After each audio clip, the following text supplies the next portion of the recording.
Bien-aimé dans le Seigneur, le manque de sagesse a amené beaucoup de personnes dans des problèmes, dans des conflits. Bien-aimé, tout n'est pas que d'ordre spirituel. Il y a des gens qui ont perdu leur mariage par manque de sagesse. Il y a des personnes qui ont échoué dans la vie par manque de sagesse.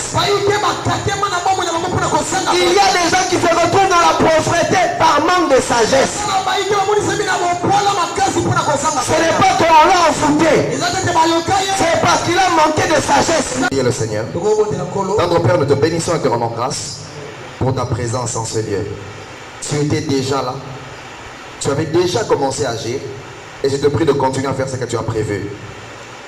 Parle à nos cœurs. Nous ne voulons pas avoir les oreilles vivement touchées. Nous voulons avoir les cœurs vivement touchés. Révèle-nous ta parole. Enseigne-nous tes voies. Et viens construire Jésus-Christ en nous. À toi l'honneur et la gloire. En ton nom nous avons prié. Amen. Amen. Que le Seigneur soit béni. Alors que tous ces dimanches, on nous parle de la maturité. Le Seigneur a mis dans mon cœur d'aller dans le même sens, mais de nous parler de la sagesse. De nous parler de la sagesse. Et le thème que je nous partage ce matin, je l'ai intitulé Vaincre par la sagesse. Vaincre par la sagesse. Que Dieu bénisse tous nos bien-aimés qui sont en ligne et qui nous suivent. Je disais vaincre par la sagesse. Alléluia. La sagesse est une manifestation de la maturité. La sagesse est un signe de la maturité. Je vais nous proposer deux portions des Écritures.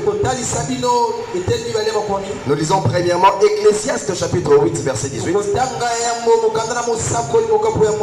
Ecclésiaste chapitre 9 verset 18.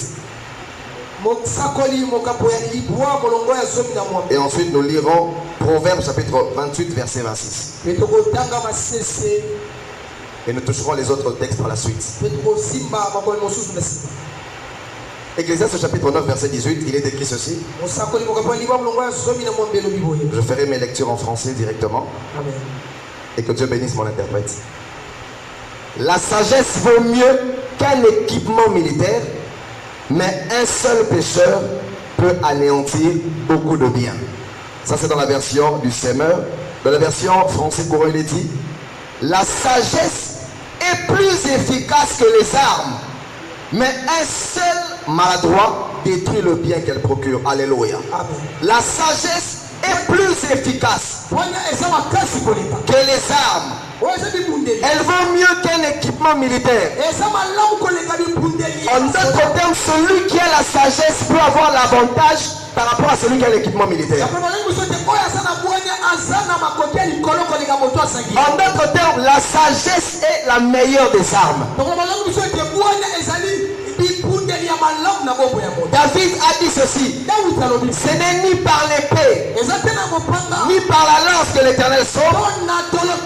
La victoire appartient à l'Éternel. Et Dieu peut utiliser la sagesse comme un instrument pour nous accorder la victoire. Proverbe 28 26 dit ceci: celui qui a confiance dans son propre cœur est un insensé. Mais celui qui marche dans la sagesse sera sauvé. Celui qui marche dans la sagesse sera sauvé. Avant d'entrer dans le vif de mon message, permettez-moi de vous donner quelques définitions de la sagesse. Voici quelques définitions de la sagesse. Selon la pensée des Écritures, la sagesse, c'est l'habileté à savoir faire certaines choses. La sagesse, c'est l'habileté à savoir faire certaines choses. Souvenez-vous de Bezalel, à qui Dieu a donné une certaine onction, qui a la capacité pour réaliser certaines choses. Et lorsqu'il reçoit l'onction, cette onction lui a communiqué l'intelligence et la sagesse pour accomplir toutes sortes d'œuvres. C'est encore quoi la sagesse? C'est la capacité de trouver des solutions face aux problèmes. La sagesse est la capacité de trouver des solutions face aux problèmes. C'est quoi encore la sagesse? La sagesse est la capacité de construire ou de bâtir des choses solides. La capacité de construire ou de bâtir des choses solides. C'est encore quoi la sagesse? La sagesse, c'est la capacité de prendre les bonnes décisions et de poser les bonnes actions au bon moment. Prendre des bonnes décisions, poser les bonnes actions, mais surtout de le faire au bon moment. Parce qu'il est possible de faire une bonne action mais au mauvais moment. Je prie ce matin que Dieu donne à quelqu'un cette capacité au nom de Jésus. Amen. Alléluia. Amen. Tu prendras des bonnes décisions au bon moment. Une autre définition de la sagesse. La sagesse, frères et sœurs, c'est le fait de bien réfléchir. C'est le fait de bien réfléchir. De réfléchir profondément avant de passer à l'action. Et vous allez comprendre pourquoi j'ai donné toutes ces définitions. Le fait de bien réfléchir. Ça signifie réfléchir profondément avant de passer à l'action. La sagesse, enfin, c'est le fait de ne pas penser seulement au présent, mais c'est aussi penser au futur. La pensée ne se limite pas au présent. La sagesse va plus loin, même dans le futur. Elle te pousse à ne pas seulement regarder au présent, mais à regarder aussi au futur. Mais voici la meilleure définition de la sagesse. La sagesse est une personne. La sagesse est le Seigneur Jésus-Christ. C'est lui la sagesse par excellence. Et c'est lui qui nous enseigne la véritable sagesse au travers de la parole. Si tu es d'accord avec moi, dis Amen. Amen. Pourquoi je parle de vaincre par la sagesse? C'est simplement parce que dans la vie, frères et sœurs, on rencontre beaucoup de combats. Peut-être que vous êtes trop spirituel, vous vivez dans le ciel, vous n'avez pas vécu des combats. Moi, je vis des combats. Que tu pries beaucoup, que tu ne pries pas, les combats, tu vas les rencontrer. Les problèmes, tu vas les rencontrer. Les difficultés, nous allons les rencontrer. Mais je veux peut-être scandaliser quelqu'un ce matin en disant ceci, que toutes les victoires ne se remportent pas que par la prière. Je suis quelqu'un qui prie beaucoup. Alléluia. Mais j'ai compris dans ma petite marche chrétienne, et même en lisant les Écritures, qu'il y a de ces combats qui ne se remportent que par la sagesse. Il y a des victoires que l'on ne fait que par la sagesse. Et je prie ce matin que Dieu nous emmène dans une dimension de maturité. Bien-aimés dans le Seigneur, le manque de sagesse a amené beaucoup de personnes dans des problèmes, dans des conflits. Bien-aimés, tout n'est pas que d'ordre spirituel. Il y a des gens qui ont perdu leur mariage par manque de sagesse. Il y a des personnes qui ont échoué dans la vie par manque de sagesse. Il y a des gens qui se retrouvent dans la pauvreté par manque de sagesse. Ce n'est pas qu'on l'a enfouté, c'est parce qu'il a manqué de de sagesse. Il se retrouve là, il se retrouve aujourd'hui. Et beaucoup de gens ont des problèmes parce que la sagesse a manqué. Il y a même des personnes qui tombent dans le péché par manque de sagesse. Je prie que ça ne soit pas ton cas au nom de Jésus. Si tu es avec moi, dis Amen. Et beaucoup de gens prient. Beaucoup de gens remplissent les programmes de prière. Nous avons les 100 jours de prière, les 200 jours de prière, les Tolo Nassé, Moukongo Nassé, Moutou Nassé, mais les gens ne changent pas. Pourquoi? Ce n'est pas toujours un problème de prière, c'est aussi un problème de sagesse. Seigneur, donne-nous une église remplie de gens sages. Est-ce que je parle à quelqu'un ce matin? La sagesse est une clé importante. Importante pour nous sortir de certains problèmes. Tout n'est pas que problème du diable. La sagesse vaut mieux qu'un équipement militaire. Aujourd'hui, on a des gens qui ont des problèmes dans leur belle famille. Quand tu parles avec, la belle-mère est mauvaise. Les beaux-frères sont mauvais. Regardez ce qu'ils me font.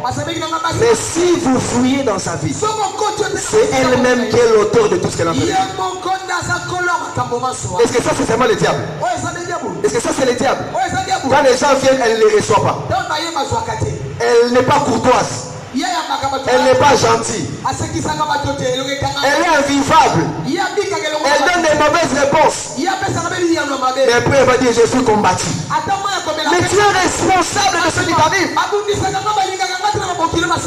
Moi pasteur, je me rends compte d'une chose. Aujourd'hui, tout le monde semble être les Joseph de la famille, les autres sont les frères de Joseph. Pénina c'est l'autre. Moi c'est Anne qu'on fait souffrir. Mais si on t'a les vignes, il y a une Pénina. Il y a une Pénina bande quoi Joseph voilà. Aujourd'hui les gens disent Seigneur, mais ils ont créé ma combat. Et quand tu dis fais sur mes ennemis, attention, ça va retomber sur toi-même. Est-ce que je parle à quelqu'un? Beaucoup de combats dans lesquels on se retrouve ont pour responsable notre propre personne. Et ce matin, ma prière une fois de plus, Seigneur, donne-nous la sagesse. Alors, voici la première question. Comment vaincre par la sagesse? Comment vaincre par la sagesse? Pasteur, que faire pour avoir la victoire par rapport à la sagesse? Voici le premier secret. Et je suis convaincu que tu seras béni. Est-ce que je parle à une église qui est dans la maturité? Le premier secret, celui-ci. Pour vaincre par la sagesse, il faut une bonne gestion de la saison d'abondance. Une bonne gestion de la saison d'abondance. Je répète, une bonne gestion de la saison d'abondance. Un jour dans Genèse chapitre 41, le grand Pharaon reçoit un songe.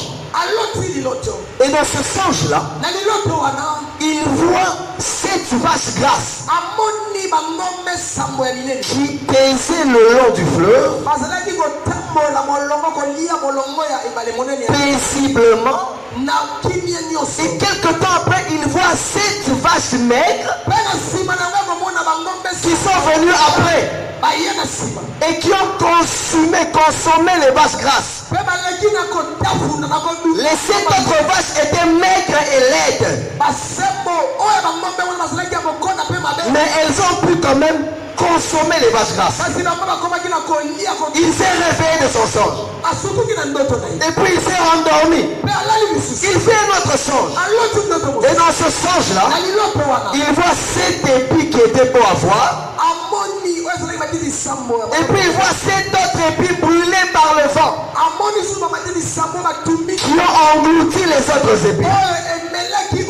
La Bible dit qu'il fut troublé. Et quand il se réveille, il a commencé à chercher l'explication. Il était conscient et convaincu que c'était significatif. Il convoque les gens afin qu'on puisse lui expliquer ce sens. Mais personne n'avait la solution. J'aime la parole de Dieu. Et j'aimerais ouvrir une parenthèse pour dire ceci. Dans la vie, il y a beaucoup de rois qui ont des points d'interrogation. Mais au travers des Écritures, Dieu nous donne des explications. Et je prie ce matin, si tu étais venu avec des problèmes, que Dieu te donne des réponses. Je disais, si tu étais venu avec des problèmes, que Dieu te donne des réponses. Dis Amen, je veux te dire quelque chose. Dis Amen, je veux te dire quelque chose. Notre Dieu a la capacité de transformer tes points d'interrogation en points d'exclamation. Tu te posais des questions pourquoi. Je prie que Dieu te donne des réponses qui vont te satisfaire. Si tu le crois, dis Amen. Et Pharaon est troublé. Il cherche des explications. Et puis on fait venir Joseph. Joseph quitte la prison. Et tout à coup arrive dans la vie de Joseph. Et on le fait venir à la hâte chez Pharaon. J'aimerais prophétiser sur quelqu'un. Je vois une saison où on va t'ouvrir des grandes portes. Est-ce que tu vas te passer à la tombe? Alléluia. Alléluia. Dieu va t'ouvrir des grandes portes. Ah, dis Amen pour tes cocos. Dieu va t'ouvrir des grandes portes. Alléluia. Et tu vas quitter de la prison à la primature. Ça, ce sont des choses qu'on trouve en Dieu. On a reçu Joseph sans CV. Je prie que là où tu n'as pas de relation, que Dieu te fasse entrer au nom de Jésus. Dites Amen, je vais vous dire quelque chose. Peut-être que c'est le cas pour vous. Mais moi, je ne connais pas quelqu'un qui a un siège au Parlement. Ni Assemblée nationale. Ni Assemblée provinciale. Je n'ai pas quelqu'un qui a un siège au Parlement. Mais je connais quelqu'un qui a un siège à la droite de Dieu. Celui que je connais, il est assis à la droite de Dieu. Il intercède pour moi. Je suis venu dire à quelqu'un, même si tu n'as personne d'élevé, même si tu n'as personne de haut placé, le Dieu que tu pries est le Dieu élevé. Il est le Dieu très haut. Et je suis fier d'appartenir à ce Dieu-là. Est-ce que tu es avec moi ce matin? Ne dis pas que tu as personne. Parce que Jésus est la personne des personnes qui n'ont personne. Je reviens à Joseph. On amène Joseph chez Pharaon. Pharaon explique à Joseph son songe. Il y a beaucoup de choses à dire, mais je vais gagner le temps pour aller à l'essentiel. Joseph dit ceci à Pharaon. Les deux songes veulent dire qu'une seule chose. Il y aura 7 années d'abondance. Les 7 vaches grasses représentent les années d'abondance. Les vaches maigres représentent la saison de sécheresse. Mais la saison de sécheresse va venir engloutir la saison d'abondance. Au point qu'on ne va même plus se souvenir qu'il y avait l'abondance. Il n'y aura plus de traces de l'abondance. Ah, Pharaon est marqué. Joseph explique le songe. Il est dans le temps. Mais après le temps, il applique la sagesse. J'aimerais dire à quelqu'un qu'il y a des dons qui vont t'ouvrir des portes, mais la sagesse va te maintenir dans ces portes.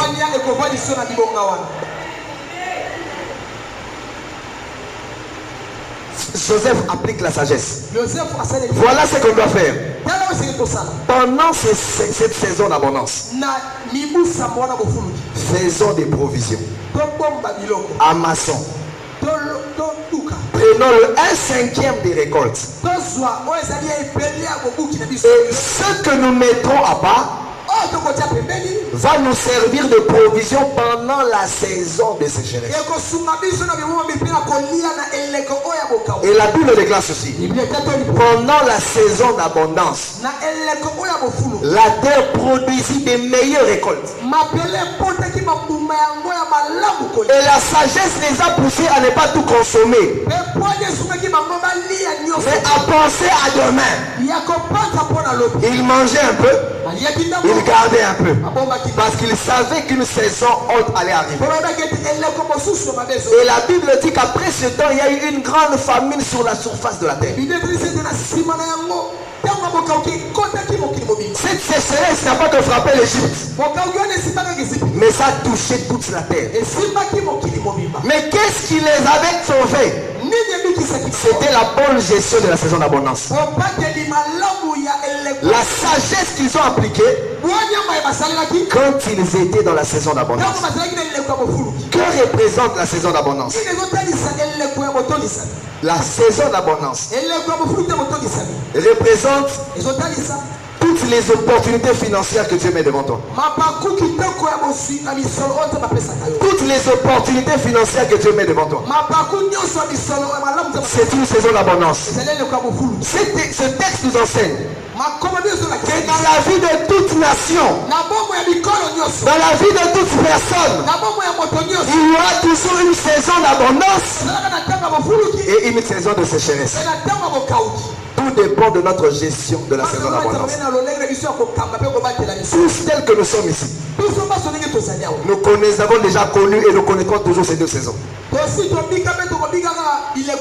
le problème, quand tu as des opportunités d'argent, comment te comportes-tu? C'est là que la maturité intervient. Quelqu'un est avec moi ce matin? Personne ne dira que moi je n'ai jamais eu d'opportunité. Dieu est juste. Même si nous n'avons pas les mêmes opportunités, nous avons des opportunités à un certain degré. Tel que tu es là, il t'arrive des fois des moments où tu t'es déjà arrivé, où tu as touché une somme d'argent inhabituelle. Lorsque tu touches de l'argent, lorsque tu touches ton salaire, lorsque tu touches ton bénéfice, attention, considère que c'est une saison d'abondance. Ne dilapide pas tout. Parce que la saison d'abondance est aussi une prophétie que la saison de sécheresse peut arriver. Mais la façon dont tu vas gérer ça va t'aider à traverser. J'ai eu à travailler dans une des très grandes banques de la place. Cette banque a fait faillite. Et pendant que je vous parle là, même mon décompte final est encore bloqué là-bas. Mais j'ai reçu beaucoup d'enseignements. Dans cette banque-là, on a fait la pluie et le beau temps. On était payé en 17 mois, s'il vous plaît. Ça signifie quoi? On a les 12 mois plus le 13e mois. On avait 3 primes trimestrielles, n'est-ce pas? Donc après chaque trimestre, on vous paye l'équivalent de votre brut. Et en plus, il y avait le pécule de congé. Donc quand tu pars en congé, on te paye la totalité de ton salaire plus le pécule, qui équivalait au brut de ton salaire. Nous, on vivait. Moi d'ailleurs j'étais bien. Il y avait d'autres qui changeaient des habits à tout moment. Je sais que le pasteur connaît de quelle banque je parle. Les gens changeaient des voitures, changeaient des téléphones, voyageaient comme ils voulaient. Moi d'ailleurs peut-être que j'étais encore dans la limite. Il y avait d'autres qui avaient encore notre ouverture des prix extraordinaires. On pensait que la vie serait toujours comme ça. Et puis un jour, faillite et raté, on ne pouvait même pas s'y attendre. Le premier signe, on enlève toutes les primes. On se disait, bon, on peut encore espérer. Après, on enlève les pécules. On se dit, bon, c'est vrai que les temps sont difficiles, mais tant qu'on a le salaire, on peut tenir. Et puis, le salaire qui sortait tous les jours le 25, chaque 25. Si le 25 tombe même dimanche, on vous paye les 23.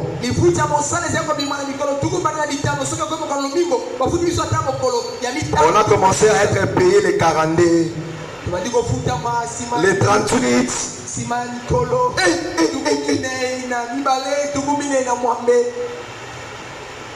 Et puis bon, on s'est dit, bon, tant que ça sort, ça va. Et puis un jour, la direction a fait une communication. Nous ne serons pas en mesure de vous donner les 100%. Nous vous donnerons les 75%. Et puis un jour 50%. Et puis un jour 25%. Je vous dis, c'était terrible.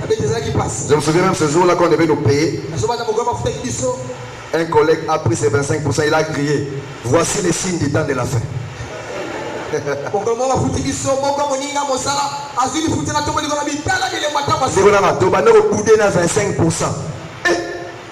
jour, 25%. Et puis, il a commis système aquarium. Aquarium, il a crédité ce monde dans la cause. Et c'était le chaos. Mais c'était quoi l'enseignement? Beaucoup de gens avaient touché de l'argent mais n'avaient pas investi. Il y a de ceux qui n'ont pas acheté des parcelles. Il y a de ceux qui ont fait des choses inutiles et dérisoires. Ils avaient oublié que c'était la saison de vaches grasses. Et quand la saison des vaches maigres est arrivée, ils n'ont rien fait. Est-ce en disant à ton voisin ou ta voisine, quand tu touches beaucoup d'argent, sois sage. Sois sage. Quand tu touches l'argent, sois sage. Même si ce salaire-là qui tombe habituellement, attention, ça peut s'arrêter. Sois sage. Sois sage. Les saisons changent. Tout n'est pas toujours question de famille nous a combattu. Dieu nous a donné la sagesse. Mais celui qui gère bien la saison d'abondance ne sera pas absorbé par la saison de sécheresse. Ah, je disais, celui qui gère bien sa saison d'abondance va tenir pendant la saison de sécheresse. Je déclare ce matin que Dieu te donne la sagesse et l'intelligence de savoir gérer tout ce qui met entre tes mains. Ainsi, nous allons construire des grands bâtiments pour notre église. Nous allons construire des hôpitaux. Nous allons construire des écoles. Nous allons soutenir l'œuvre de Dieu. Parce que nous aurons eu la sagesse par rapport aux opportunités financières. Si tu es d'accord avec moi, dis Amen. Amen. Si tu as raté cette saison, que Dieu te récupère ce matin. Fais attention. Quand tu te rends compte que ce Simba va monter inhabituel, Keba, ne consomme pas tout. Quand tu as ton argent, tu enlèves la dîme. D'abord la dîme, la portion de Dieu. Et j'aimerais ouvrir une parenthèse. Ce n'est pas le pasteur qui m'a envoyé, mais c'est le Saint-Esprit qui te parle. Pour avoir la victoire sur les domaines financiers, dans le domaine financier, il faut respecter les principes de Dieu. La dîme, ce n'est pas le 1/10. La dîme, c'est le premier 1/10. Quand Dieu met de l'argent entre tes mains, avant de faire quoi que ce soit, enlève d'abord la part de Dieu. Au commencement, Dieu d'abord. Et ça, c'est que vous avez 100 000 francs. Au salaire, nous sommes 40 000. Eh, la bosse est Nzambe. 10 000 Nzambe. Pasteur Patrick, 10 000 Nzambe. Pendant Nzambe. Amen. Est-ce que je parle à quelqu'un? La dîme est obligatoire. Mais il y a des bénédictions attachées à cela. Mais je vais te donner un secret pour bien donner ta dîme. Il faut donner ta dîme par amour pour Dieu. La dîme, ce n'est pas le 1/10. La dîme, c'est le premier 1/10. Quand tu as Dieu met de l'argent entre tes mains, avant de faire quoi que ce soit, enlève d'abord la part de Dieu. Au commencement, Dieu d'abord. Et ça, c'est que vous avez 100 000 francs. Au salaire, nous sommes 40 000. Eh, la bosse est Nzambe. 10 000 Nzambe. Pasteur Patrick, 10 000 Nzambe. Pendant Nzambe. Est-ce que je parle à quelqu'un? Mais je vais te donner un secret pour bien donner ta dîme. Il faut donner ta dîme par amour pour Dieu. La dîme, ce n'est pas le 1/10. La dîme est obligatoire. Mais il y a des bénédictions attachées à cela. Mais je vais te donner un secret pour bien donner ta dîme. Il faut donner ta dîme par amour pour Dieu. Il faut donner ta dîme par amour pour Dieu. Le Seigneur m'a enseigné ceci. Là où il y a l'amour, la loi devient facile. Là où il y a l'amour, le sacrifice devient facile. Car Christ a aimé l'église. Et il s'est donné lui-même pour elle. Papa Patrick est là et il ne va pas me contredire. Il a des obligations vis-à-vis de maman pasteur. Pasteur, est-ce que quand vous le faites, c'est vraiment la kanda? C'est avec Joanne. Vous avez des obligations. Mais vous le faites facilement. Pourquoi? Parce qu'il y a l'amour. Là où il y a l'amour, les obligations deviennent faciles. Si tu mets l'amour avant, tout ce que Dieu te demande, tu le feras facilement. Alléluia. Amen. Et je ferme cette parenthèse pour aider quelqu'un. Mais la gestion financière, quand tu mets de l'argent entre tes mains, fais attention. N'avez-vous pas compris pourquoi est-ce que dans la Bible au commencement, Dieu a créé tous les arbres capables de porter des fruits et leurs semences? Parce que Dieu sait que dans la sémence, il y a la continuité. Il y a la continuité. Tu peux épargner, tu peux investir, tu peux faire quelque chose, mais que Dieu te donne la sagesse. Parce que quand tu as des opportunités financières, il y a l'avenir aussi qui est en train d'arriver.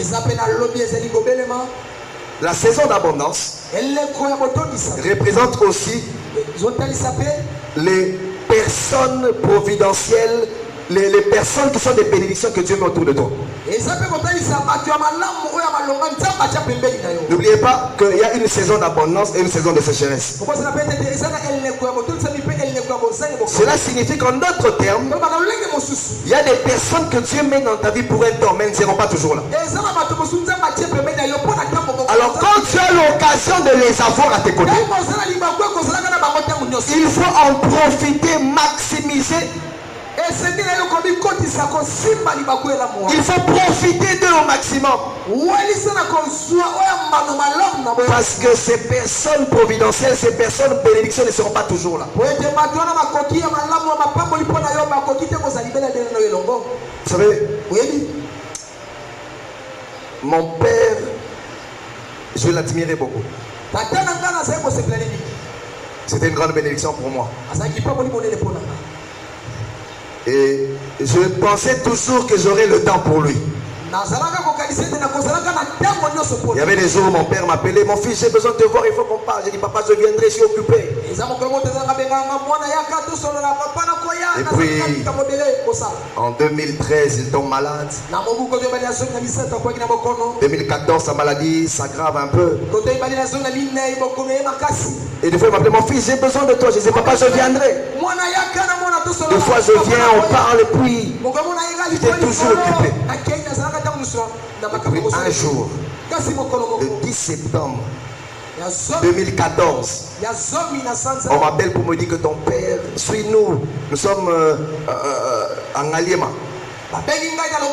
J'arrive là, on me dit: sois fort, ton père n'est plus. J'ai regretté non seulement le fait qu'il ne soit plus, mais le fait que ces derniers temps, les derniers jours de sa vie, j'aurais pu passer beaucoup de temps avec lui, je n'ai pas pu le faire. Alors qu'il avait besoin de moi, j'ai manqué. Je ne savais pas que c'était une saison d'abondance. Abondance par rapport au temps que je vais passer avec lui. Il y a des questions que j'aurais voulu lui poser. J'aurais voulu le fois le prendre, parler avec lui, passer des nuits avec lui, mais circuler avec lui, l'inviter au resto. Mais j'ai raté de faire ça. Parce que je pensais qu'il serait toujours là. Mais il y a une autre saison qui est arrivée. Et depuis que j'ai compris ça, je ne passe plus une semaine sans appeler ma mère. Je crée toujours un temps pour aller la voir. Parce que je sais que je ne l'aurai pas toujours. Il y a des gens que Dieu met à vos côtés. Profitez de ces personnes. Parce que la saison peut changer. Il y a des gens à qui tu dois faire du bien. Fais du bien. J'aimerais qu'après ce culte, si tes parents sont encore en vie, envoie des unités. Fais des appels. Si c'est possible, organise un repas, reçois-les à la maison. C'est bien gérer sa saison d'abondance. Est-ce que je parle à quelqu'un? Le temps que vous êtes avec votre pasteur, profitez. Pasteur, j'avais un de mes fils, je lui disais, viens, je vais t'encadrer, je vais te donner des enseignements. Pasteur, je n'ai pas de temps. Pasteur, il est parti aux États-Unis. Et puis tu as commencé à l'utiliser. Il commence à me dire, Daddy, un enseignement là que tu me donnes, tu peux m'envoyer? Je lui ai dit, je vais te donner, envoie d'abord l'offrande. Parce que quand j'étais ici, gratuitement tu ne voulais pas. Maintenant tu cherches des enseignements. Profitez des personnes que tu as mis à vos côtés. Passez des moments de qualité. Ces personnes ne seront pas toujours là. Et aujourd'hui on a des problèmes, Mais que faites-vous de la gestion de la saison d'abondance? Il y a à peu près 2 semaines, j'ai reçu mes oncles paternels. Je les ai tous reçus à la maison. Et avec mon épouse, on a organisé un repas. Ils ont mangé. Après, la façon dont ils nous ont bénis. Les bamboulis à parents, ils sont Amen.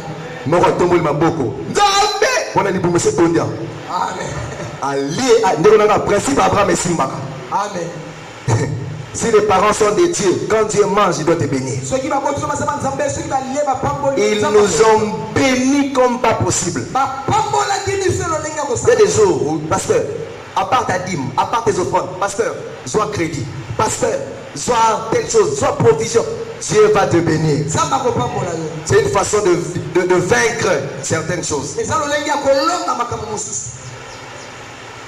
Est-ce que l'on peut dire Amen? Amen. Est-ce que quelqu'un est béni? Est-ce que je peux exagérer? Quand tu es encore chez vous, apprends à préparer. Apprends à préparer. Je vous parle des choses que je connais. Nous sommes allés visiter des couples. Leur problème c'est quoi? La femme ne savait pas préparer. Maintenant dites-moi, est-ce que ça c'est vraiment Satan? Est-ce que ça c'est Satan? Ça c'est un manque de sagesse. Parce que quand il fallait apprendre à préparer, elle n'avait pas le temps. Facebook, WhatsApp, série. Est-ce que je parle à quelqu'un? Apprends. Apprends. Ça va te donner certaines victoires. Certaines victoires. On a des gens qui prient.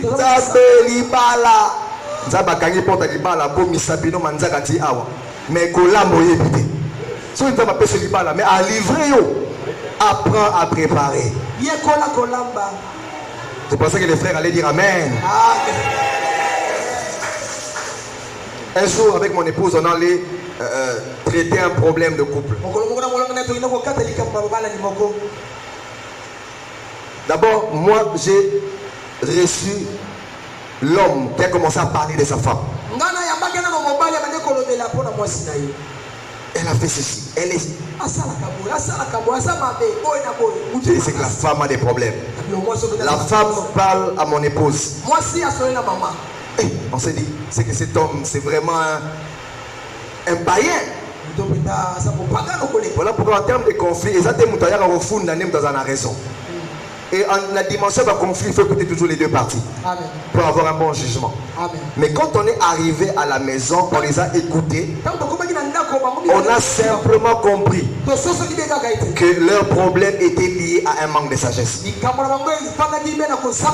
Et s'il y avait la sagesse, ils n'auraient pas vécu certaines choses. Ce matin, Dieu m'a envoyé vous donner un enseignement pratique par rapport à la vie de tous les jours. Parce que nous avons des gens qui prient beaucoup, mais qui ne voient pas certains résultats parce qu'il n'y a pas de sagesse. Et ce matin, Dieu me dit de te dire, la saison d'abondance, la saison des opportunités, il faut bien gérer ça. Parce que ça va te donner certaines victoires demain. Le deuxième secret, bientôt je vais chuter, pour mieux vaincre par la sagesse, c'est de toujours faire passer la raison devant tes émotions.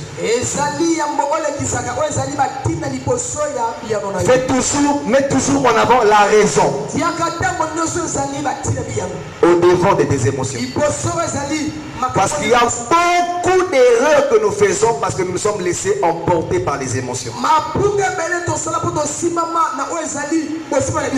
J'ai appris ceci, qu'il y a deux moments où tu ne dois pas prendre des grandes décisions. Quand tu es très en colère ou quand tu es très joyeux.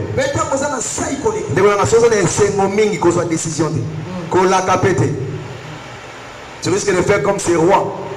Tellement qu'à CP, là, demande-moi tous les rois, tout ce que tu vas me demander.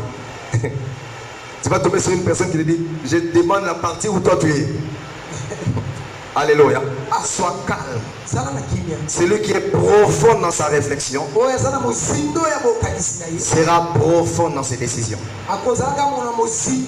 Celui qui est profond dans ses réflexions sera profond dans ses décisions. Et je vais terminer avec cette deuxième question. Comment avoir la sagesse? Comment avoir la sagesse? Il y a 5 raisons, mais je vais t'en donner que 2 raisons. Comment avoir la sagesse? La première, ou le premier secret, c'est celui-ci. Il faut craindre l'Éternel. Est-ce qu'on est ensemble? On est ensemble. Dans le psaume 110, il est dit ceci: la crainte de l'Éternel est le commencement de la sagesse. Et dans Job chapitre 28, il est dit: la crainte de l'Éternel, c'est la sagesse. J'aimerais dire à quelqu'un, lorsque tu crains Dieu, tu vis la sagesse même. Quand les gens sont en train de voler, de tricher, pensant que c'est ça la vraie voie, et que toi tu refuses de suivre leur voie en restant intègre, sache que toi tu vis la vraie sagesse. Parce que la Bible déclare: le salaire du péché, c'est la mort. Quand les gens croient que comme je change de couche avec plusieurs filles, je suis dans un grand prêtre, c'est la folie. Mais celui qui est intègre, il craint le Seigneur. Alléluia. La crainte de l'Éternel, c'est quoi? La crainte de l'Éternel, c'est se détourner du mal. Quand tu fuis le mal, quand tu te détournes du mal, tu crains l'Éternel. Alléluia. Quelqu'un peut me dire Amen? Quand tu... Vous savez, craindre Dieu signifie respecter l'autorité de Dieu. La vraie crainte de Dieu se manifeste même quand les gens ne te voient pas. Quand ton pasteur ne te voit pas. Quand tes responsables ne te voient pas. Tu es seul. J'aime Joseph. Joseph se retrouve en Égypte. Il refuse de coucher avec la femme de Potiphar. Il dit: comment ferais-je un aussi grand mal à Dieu? Ce que j'aime avec Joseph, Joseph était loin de son père, mais il n'était pas loin du Dieu de son père. Il savait que même ici Dieu est avec moi. La crainte de l'Éternel, c'est se détourner du péché. La crainte de Dieu, c'est aussi offrir à Dieu ce que l'on a de meilleur, ce que l'on a de qualité. Je suis étonné en lisant la Bible. Moi qui pensais que craindre Dieu, c'est seulement fuir le péché. Mais un jour dans Genèse chapitre 22, maman Dalia, Dieu dit à Abraham: Abraham, donne-moi ton fils. Mais Dieu ne se limite pas là. Dieu ajoute quoi? Vous lisez la Bible avec moi? Qu'est-ce que tu ajoutes? Ton unique. Mais Dieu ne se limite pas là. Celui que tu aimes. Seigneur, pourquoi toutes ces précisions? Vous savez pourquoi Dieu a continué d'ajouter? Si Dieu s'est limité à dire à Abraham, donne-moi ton fils, Abraham allait aller chercher Ismaël dans le désert. Parce que Ismaël est aussi le fils d'Abraham. Dieu ajoute, ton unique. Abraham pouvait aussi chercher Ismaël. Parce que Ismaël est le fils unique d'Abraham avec Agar. Dieu va plus loin. C'est lui que tu aimes. Mais Abraham aimait Ismaël. Souvenez-vous que lorsqu'il a fait partir Ismaël, il était triste. Et il dit Isaac. Point. Dieu précise. La première personne à faire l'appel des fonds dans la Bible, c'est Dieu. Dieu demande à Abraham Isaac. Qu'est-ce que Isaac avait fait à Dieu? Rien. Mais Dieu demande le meilleur. Et j'aimerais dire à quelqu'un, si c'est Dieu qui t'a donné Isaac, Dieu peut demander Isaac. Si c'est Dieu qui t'a donné cet argent-là, il peut te demander cet argent. Alléluia. Isaac représente ce qui n'est pas mauvais, mais ce que Dieu veut prendre. Je suis en train de voir une personne à qui Dieu va te dire, laisse d'abord ton lit, laisse tes nuits, j'ai besoin de passer du temps avec toi. Le sommeil c'est bien, mais moi j'ai besoin de toi. Dieu dira à quelqu'un, donne-moi le 2/5 de ton salaire. Donne-moi, Dieu veut prendre Isaac. Et Abraham amène Isaac. Et il veut offrir Isaac. Et lorsque Abraham veut sacrifier Isaac, Dieu dit, Abraham, je sais maintenant que tu me crains. Ah Seigneur, quand j'ai quitté mon pays, ma patrie, la maison de mon père, tu ne voyais pas. Quand j'ai fait partir Ismaël, tu ne voyais pas. C'est aujourd'hui. Je suis venu dire à quelqu'un, le Dieu qui connaît tout aime qu'on lui donne des preuves. Amen. Le Dieu qui connaît tout aime qu'on lui donne des preuves. J'aimerais ouvrir une parenthèse. Dieu veut que quelqu'un lui donne des preuves en venant à ton culte. Dieu veut que tu lui donnes des preuves en donnant convenablement tes offrandes. Maturité. Et ça n'a pas de misusu. Depuis 2019, 2020 confinement de Silicitoyer. Après ça, à 500 francs offrande. 500 francs. Mais quand tu dois acheter du crédit, il y a ram ici, ram. Mais quand on s'en passe à repère ça, il y a il y a des gens qui ont des problèmes. Après ça, on 500 francs, 1000 francs. N'attends pas seulement un appel de foi pour donner $100 à Dieu. Qu'est-ce que ça représente par rapport à ce que Dieu te donne? Dieu sait qu'on le craint dans notre façon de le donner.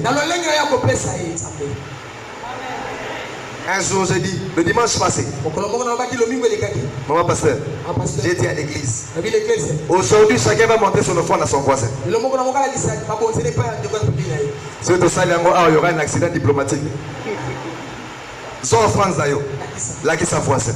Oh, la Bible dit, si ta main gauche donne, que ta main droite ne voit pas. Mais tant que tu as ça va mouton. Et c'est pas mouton. Mouton, ça prend ça, et le dimanche, c'était terrible. Les gens étaient c'est que beaucoup de gens ne respectent pas Dieu par leur façon d'offrir. Si la crainte de Dieu est le commencement de la sagesse, alors je te prie de craindre aussi Dieu par ta façon de lui offrir des offrandes de qualité. Si tu es d'accord avec moi, donne-moi un amen montagneux. Alléluia. Et je crois que Dieu va te bénir différemment. Les autres points, Dieu faisant grâce, allons partager une autre fois. Que le Seigneur vous bénisse.